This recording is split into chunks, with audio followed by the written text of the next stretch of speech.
Welcome back. On what should have been a day of celebration, July 4th turned into one of the darkest days in Texas history after flooding claimed the lives of over 100 people, many of them young children. NBC's Al Roker looks back at that deadly tragedy and some of the heroes who responded. In Texas Hill Country, many knew a storm was coming, but no one could possibly imagine a disaster like this. In the early morning hours of July 4th, the skies opened up and the deluge began.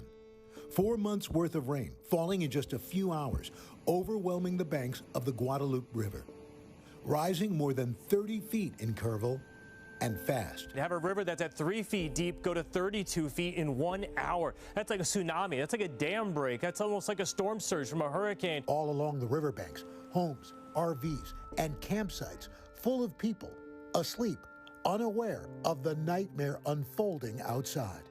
It was apocalyptic. One of the area's hardest hit, Camp Mystic, a girls' summer camp along the river.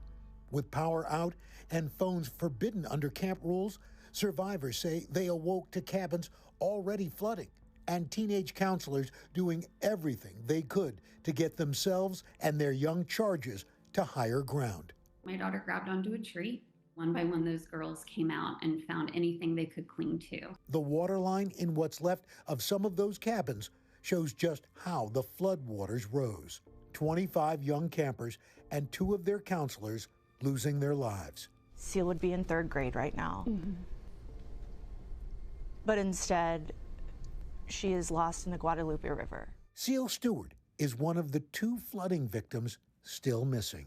Every phone call, every text, your heart stops because you hope it's news that they've found your child. More than 130 people died across 6 Texas counties. But amid the utter devastation, the helpers, the heroes. She was up in this tree, way up there, 35 feet. Like the Centerpoint volunteer firefighters who rescued this woman left clinging to a tree for hours after her car was washed away.